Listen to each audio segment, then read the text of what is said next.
आज हम बात करेंगे बिहार के पटना स्थित बाढ़ एनटीपीसी थर्मल पावर की। इस थर्मल पावर स्टेशन में काम करने वाले वो बिहार के तमाम मजदूरों के साथ किस तरीके से दुर्व्यवहार होता है, उनकी कमाई का 30% किस तरीके से बिचौलिए और शीर्ष स्तर के एनटीपीसी के तमाम अधिकारियों द्वारा उनका दोहन किया जाता है, उनका शोषण किया जाता है, इसी मामले पे हम चर्चा करेंगे।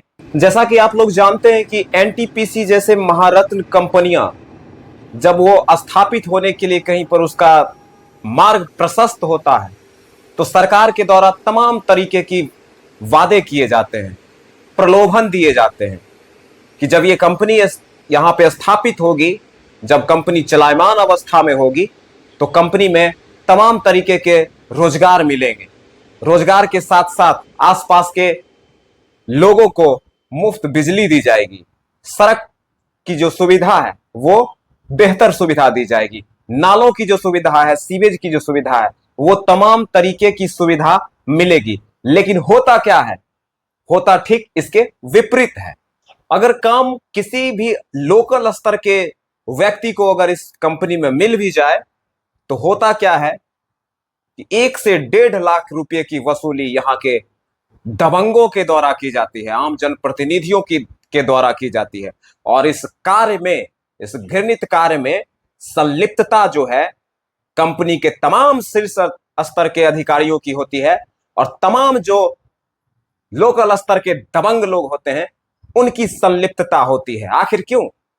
मजदूरों पे बात करने वाले नेताओं, कान खोलकर सुन लो कि मजदूरों की हकमारी तुम जो कर रहे हो ये तुम्हें बहुत भारी पड़ेगी। बात यहीं तक खत्म नहीं होती है जनाब। एनटीपीसी के अंदर विभिन्न ट्रेडों में चल रहे जो काम होते हैं उनमें विभिन्न मजदूरों की जरूरत होती है, जिसमें 2 ट्रेड का नाम मैं लेना चाहूंगा, एक इलेक्ट्रीशियन ट्रेड और एक ऑपरेशन ट्रेड। ऑपरेशन ट्रेड में काम करने वाले मजदूरों की हकमारी एनटीपीसी में पोषित वो तमाम ठेकेदार दबंगों के द्वारा किस तरीके से होती है, जिसमें अधिकारियों की, एनटीपीसी के तमाम अधिकारी एचआर की भी संलिप्तता निहित होती है। ऑपरेशन ट्रेड में काम कर रहे मजदूरों की 1 महीने की अवधि में 7 से 8 दिनों की कटौती कर ली जाती है और ये कटौती उनके हकमारी को दर्शाती है। क्या यह जायज है?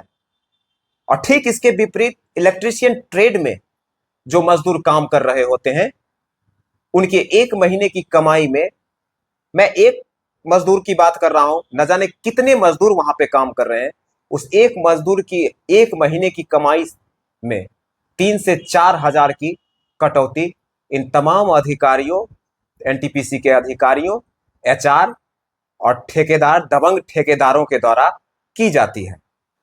और यही नहीं, जब मजदूरों को आभास होता है कि मेरे साथ अन्याय हो रहा है तो वो इस अन्याय को लेकर जब प्रतीकात्मक स्वर अपनाते हैं तो एचआर के द्वारा उनकी एक नहीं सुनी जाती है। क्योंकि एचआर के द्वारा एक क्यों नहीं सुनी जाएगी? क्योंकि एचआर भी संलिप्त है अधिकारियों के साथ, ठेकेदारों के साथ। जो ठेकेदार एनटीपीसी में पेटी कॉन्ट्रैक्ट मिल रहा है, प्रतिकार के रूप में मजदूरों की जब आवाज उठती है तो मजदूरों की आवाज एचआर तक जाती है। और वास्तविकता यही है कि जब मजदूरों की आवाज जब एचआर तक पहुंच रही है तो एचआर का क्या दायित्व बनता है कि उस आवाज को कंपनी के हेड तक पहुंचाने की। लेकिन ये आवाज कंपनी के हेड तक ना जाकर वहीं तक सीमित रह जाती है। जाहिर सी बात है, जब मजदूरों की आवाज शीर्ष स्तर तक नहीं पहुंच पाती है तो मजदूरों में क्षोभ पैदा होता है अधिकारियों के प्रति, और ये क्षोभ की पराकाष्ठा इतनी बढ़ जाती है कि मजदूर आंदोलन करने को मजबूर हो जाते हैं। और जब आंदोलन करने के लिए मजदूर जब अपनी आवाज उठाते हैं तो अधिकारियों के द्वारा, यही पोषित ठेकेदार, दबंग ठेकेदारों के द्वारा उन्हें कंपनी से निकालने की धमकी दी जाती है। बता दूं कि उनके गेट पास तक को भी इन दबंग ठेकेदारों के द्वारा छीन लिया जाता है। आखिर ये कहां तक न्यायोचित है। इसी दरमियान मैं बता दूं कि इलेक्ट्रीशियन ट्रेड के कुल 46 मजदूरों ने कुछ दबंगों पर वेतन से अवैध वसूली करने का आरोप लगाया है। इस संबंध में आशीष कुमार, मिथिलेश कुमार, विनय कुमार, राकेश कुमार सहित 46 लोगों ने थाने में 8 लोगों के विरुद्ध मुकदमा दर्ज करवाया है।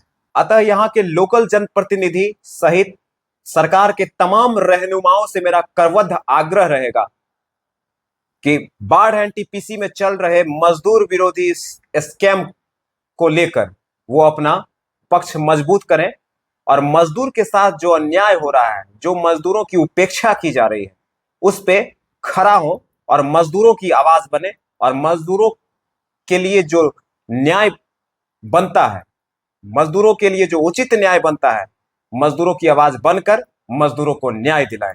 सीबी न्यूज बिहार से अभिमन्यु ठाकुर, धन्यवाद।